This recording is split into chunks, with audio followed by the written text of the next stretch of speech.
అండి ఈరోజు నేను మీకు ఒక ఎమోషనల్ స్టోరీ అయితే చెప్తాను. ఇది రియల్ లైఫ్ స్టోరీ అనమాట. ఒక లైఫ్లో రియల్గా జరిగింది.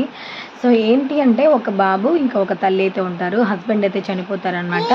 సో బాబుకి వచ్చేసి 7 years అయితే ఉంటాయి.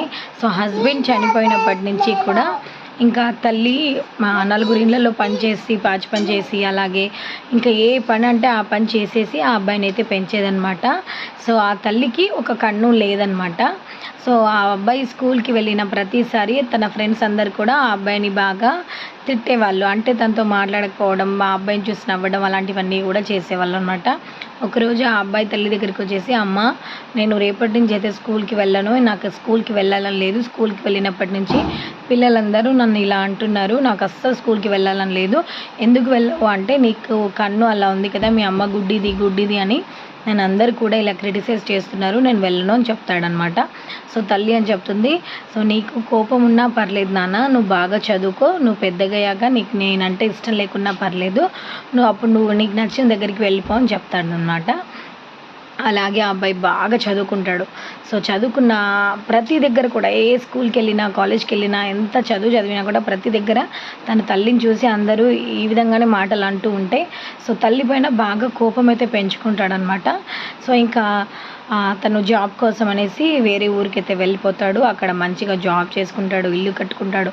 తర్వాత ఇంకా అక్కడే హ్యాపీగా ఉంటాడనమాట. తల్లి పైన కోపం మాత్రం బాగా పెంచుకుంటాడు. ఎందుకంటే తల్లి వల్లే తనని అందరూ అన్ని మాటలు అంటున్నారు, సో ఇష్టం వచ్చినట్టు మాట్లాడారు అందరూ అని. సో చిన్నప్పటి నుంచి నేను ఎవరితో సంతోషంగా ఆడుకోలేదు అన్నట్టు మాట్లాడతాడనమాట. సో అనుకొని అక్కడే ఉంటాడు, ఇల్లు కట్టుకుంటాడు, మంచి పొజిషన్లో ఉంటాడనమాట. సో ఇంకా కొన్ని డేస్ తర్వాత పెళ్ళి కూడా చేసుకుంటాడు. ఊర్లోకి వచ్చి కొందరైతే చెప్తారనమాట, ఈ తల్లి మాత్రం ఊర్లోనే ఉండిపోతుంది. సో ఉండిపోయి కొడుకు కోసం వెయిట్ చేస్తూ ఉంటుంది అనమాట. ఎప్పుడైనా వస్తాడేమో అని అనుకుంటుంటుంది, కానీ అసలు మాత్రం అతను రాడు. సో పెళ్ళైన తర్వాత ఇంకా పెళ్ళికి కూడా పిలవడు. ఊర్లో వాళ్ళు వచ్చి చెప్తారు, నీ కొడుకు ఇలా పెళ్ళి చేసుకున్నాడు, నీకు తెలియలేదా అంటే. సో అప్పుడు తల్లి ఏమని డిసైడ్ అయిపోయిద్దంటే, సర్లే నేను ఇప్పుడైనా నా కొడుకు దగ్గరికి వెళ్ళాలి, ఒకసారి చూడాలి అనుకుని వెళ్తుంది అనమాట. వెళ్ళిన తర్వాత ఇంకా పెద్ద రిచ్ పీపుల్స్ అంటే వాళ్ళ ఇంట్లోకి రానివ్వరు కదా. అక్కడ గేట్ దగ్గర సెక్యూరిటీ గార్డ్తో ఏమని చెప్తాడంటే, ఇలాంటి వాళ్ళు వచ్చినప్పుడు ఇంట్లోకి రానివ్వద్దు అని మా సార్ చెప్పారు, నేనైతే రానివ్వను అని చెప్తాడనమాట. 1 day మొత్తం అక్కడే కూర్చుంటుంది, అయినా కూడా ఇంట్లోకి పంపించకపోయేసరికి ఆ తల్లి బాగా ఫీల్ అయిపోయిద్ది అనమాట. తర్వాత తను తీసుకొచ్చిన ఒక లెటర్ అయితే ఇచ్చి అక్కడి నుంచి ఇది మీ సార్కి ఇచ్చేసేయి అని చెప్పేసి వెళ్ళిపోతుంది అనమాట.